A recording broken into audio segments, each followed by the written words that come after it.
Tai Aukse, papasakokit šiais metais, kaip darbėnai laukia šventų Velykų.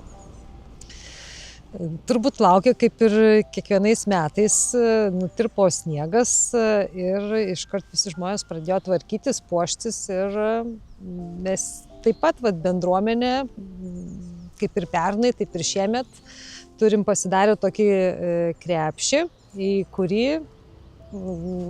kalėdom buvo vienos dekoracijos, dabar jau padarėm kitas. O kas jas kūrė? Mes viską patys. Ir turėjom pasidarę praeitais metais jau pagrindus, šiemet reikėjo tik tais atnaujinti ir padarėm šitą supynę, kuri asocijuojasi su mūsų supynių, šviečiančių supynių parku. Ir šitas apskritimas šviečia naktį, apšviesdamas visus tos kiaušinius. Kodėl bendruomeniai svarbu puošti viešasias erdves? Tiesiog norim, kad būtų gyventi maloniau, linksmiau ir tiesiog kai tvarkinga, gražu, tai ir patiems yra linksmiau būti tiek vaikams, tiek suaugusiems. Laukiat vis tiek komentarų, ar lankosi, daug nuotraukų daro, kaip matot tą rezultatą savo? Taip, pastebėjom, kad neliekam taip užmiršti. Vis tiek čia toks Darbėnų miestelis yra pravažiuojamas, tai žmonės sustoja ir iš kitų rajonų ir fotografuojasi. Ar smagu yra, kai miestelėje tokias kompozicijas puošia, tarkim, per šventės? Pajūrio naujienos. Žinoma, kad smagu. Kiekvieną kartą, kiekvieną šventę, jau man atrodo, žmonės net laukia visi, kad būtų tokie, ypač žiemą, kai buvo. Tai tikriausiai kas antrą mašiną sustodavo. Tai pasifotkint, pasidžiaugt. Ar jau kuria tą velykinę nuotaiką? Nu žinoma.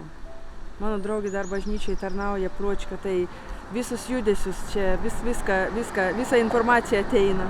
Jo, labai taip nuotaka. Ir žmonės, kiek pro šalį važiuoja, labai daug mašinų sustoja. Kas pasižiūrėt, kas nusifotkint. O kaip ši kompozicija būtent jums?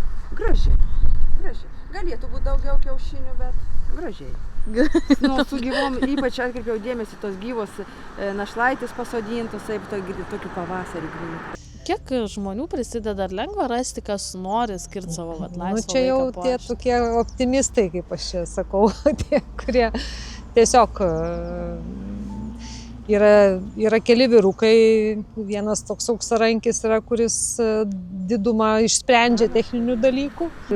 Realiai kalbamės, diskutuojam, galvojam, ką galima būtų padaryti, nes vis tiek tas pats įgyvendinimas irgi, sakau, kai yra riboti resursai, tai reikia žiūrėti, kad apsimokėtų, iš ko padaryti, kad tiesiog nebūtų labai brangu ir būtų įgyvendinama. Tai šių metų idėja kokia jūsų buvo? Ką norėjot perteikti? Ar turėjot kažkokią tai vieną mintį? Tai ta idėja vis tiek yra Velykos atgimimas, tas džiaugsmas širdį ir būtent, kaip ir minėjau, kad asocijuotųsi su mūsų šviečiančiu supynių parku.